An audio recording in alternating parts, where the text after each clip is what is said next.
The Chicago Morning Takeover with Kyle, Kendra G, and Leon on 107.5 GCI. You're tuned in live to WGCI 107.5. It's your boy Chance the Rapper taking over again. Leon Rogers, Kyle. Man, Kendra G, we in the spot right now. Yes, I took over the radio. Yes, I did. Just like that. Man, you kind of did that like you knew what you was doing. Yes, sir. Morning Takeover. Wait, listen, you got too many jobs. You can't have this one. Yeah, okay. Yeah. I'll slow down. I'll let y'all take over. No doubt. All right, Chicago. So we are in the building, just like you heard Chance the Rapper hanging out with us this morning. We definitely appreciate this brother being here. We are 107.5 GCI, the Shine's #1 for hip hop and R&B.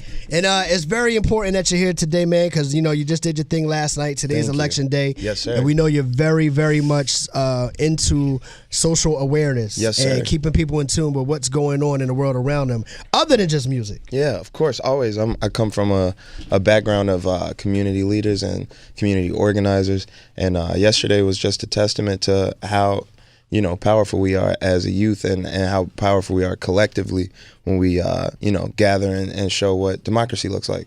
What made you put that thing together? How'd it come about? Man, I've been a little bit involved this year with the elections. I did voter registration on my Magnificent Coloring Day tour, and been working with the NAACP with Turbo Votes and a lot of people.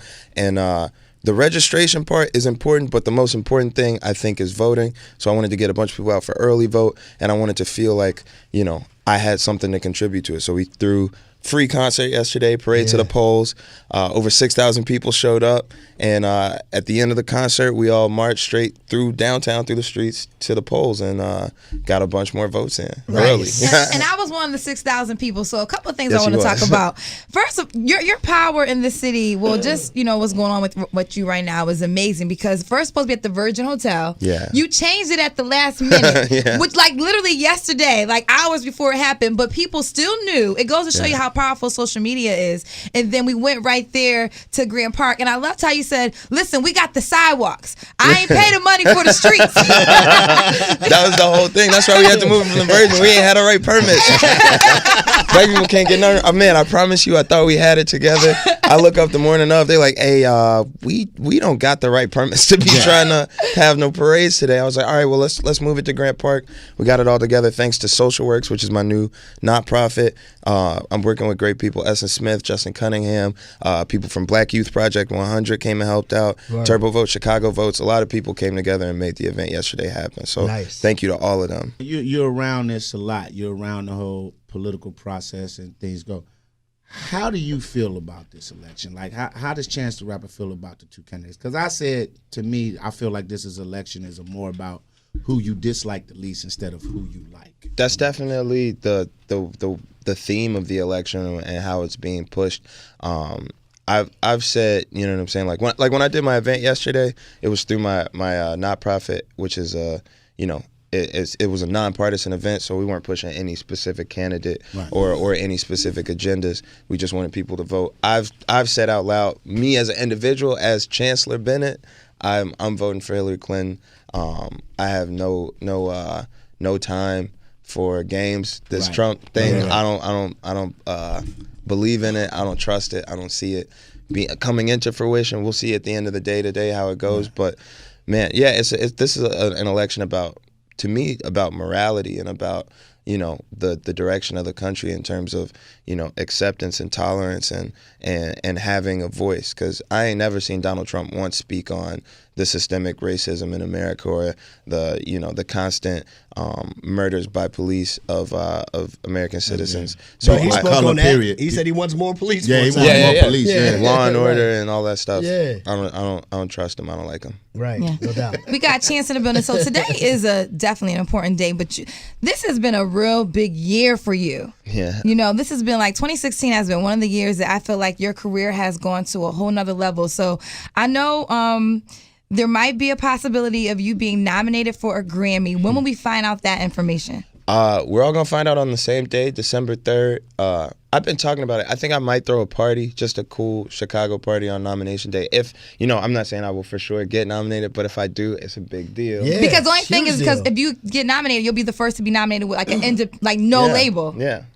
No label. No album for sale. No album Free for music. sale. Yeah. And how does that feel to really let's be honest, man. You're the reason why they created it. Like, not even trying to be a jerk to anybody else that's out here doing that thing, but you're the reason they created that. How does that make you feel? I'm so happy that it's happening. Whether it's me or somebody else, like I try and tell people all the time, like my whole, form of releasing and the idea behind music being free and me doing it as an independent artist and doing it from Chicago and all that stuff is because I want that to be an available avenue for other artists. Like I want other people to look up and say, hey, I could drop a mixtape on SoundCloud, and if I put my all into it, if I work on it for real, it's gonna get recognized and people are gonna appreciate it for what it is.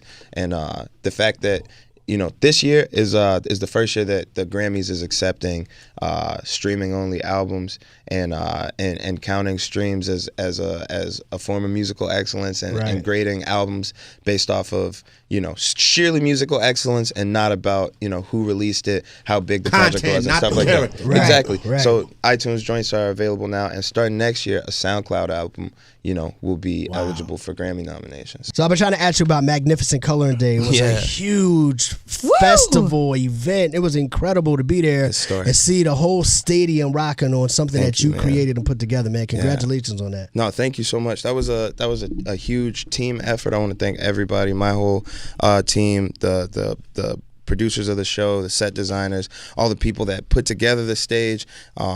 Everybody that like that thing was so important to me because obviously I'm from out south, so it was cool to have a festival on the south side. It was cool to see so many artists that I still to this day look up to and ask for advice all the time come out and perform for my city on the south side. The fact that the tickets were cheap, the fact that it created so many black jobs, the fact that the White Sox didn't do that great this season, and we still had a dope day at the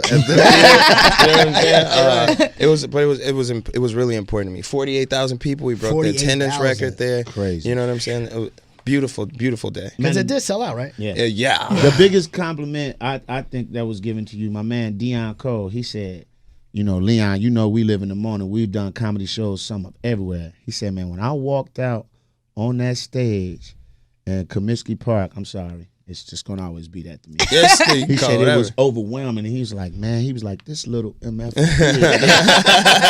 And so this is Dion. I love just Dion Cole, man. He was like, that's my guy. This little MF did this, and I was like, that's dope, man. Do you think any challenge is too large for you? Because I have a feeling that you don't think anything is impossible. Definitely not. I believe in hard work and God, and I feel like if you put those two things together, you really can't fail.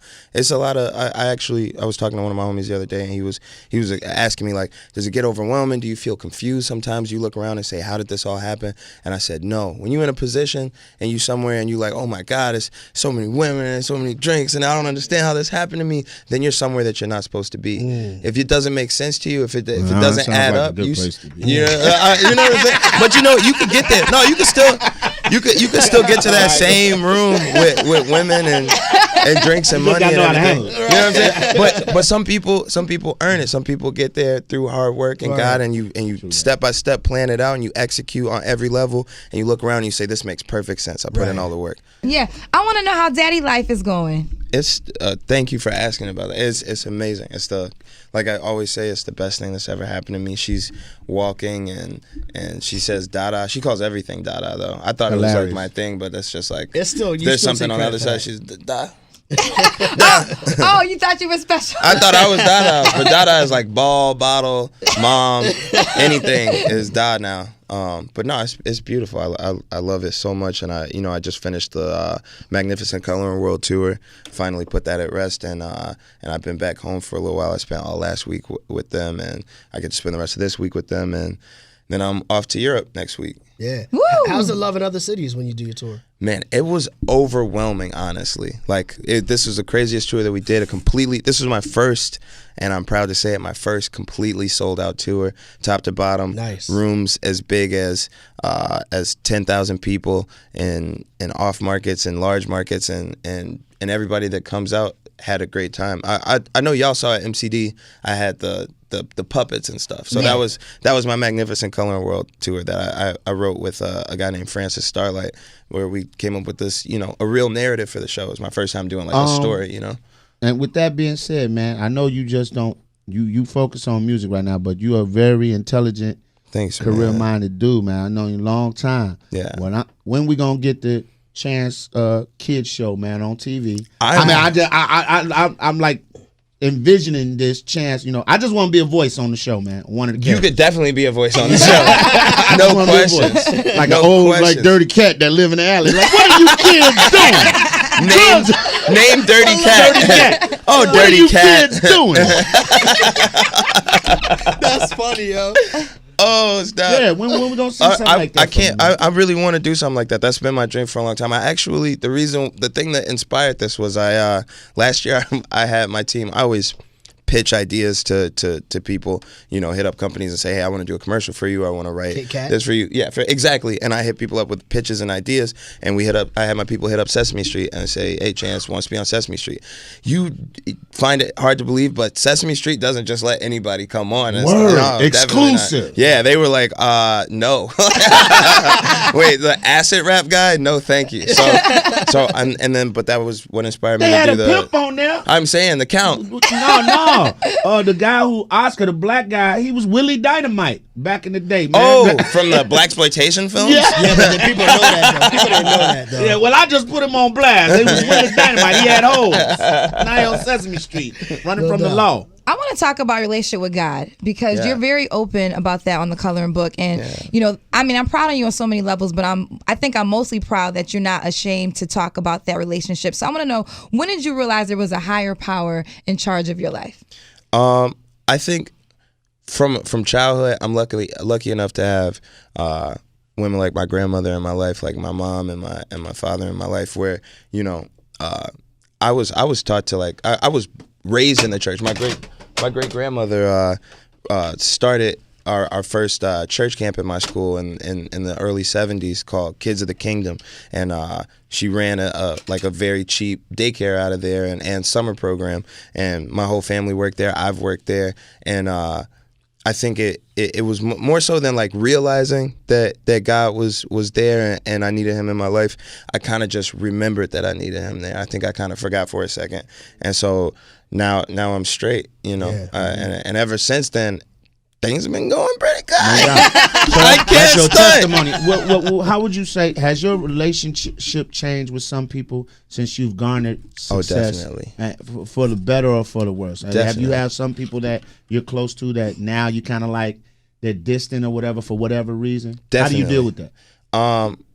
I think that's the basically kind of like links with Kendra's question. When I was a little bit younger, I recently told this story, but I'm gonna tell it again. When I was a little bit younger, my grandma, I hadn't seen her for a while. This was not a little bit younger. This was like right after Acid Rap came out. But you know, when Acid Rap came out, I was a whole different guy. I was doing acid all the time. I was wearing dirty sweatshirts and like staying up all night. I saw my grandmother one night, and I hadn't seen her in a while, and you know, you usually just hug your grandma and talk about funny stuff, but she like stopped me and got real serious and looked me in my eyes and told me she didn't like what I was doing. And I was like, I don't know what you mean what I'm doing. And she was like, I don't know exactly what you're doing, but I don't like it, so I'm gonna pray over you. And she said very simply, God, I want you to take all things that are not like you from Chance the Rapper, from Chancellor, and turn them into dust. Everything that is not like you, take from him. And I was scared at first. I was like, damn, she just cursed me. My grandma just put a voodoo curse on me. What about rap? Is rap not like God? Is she gonna take rap away from me?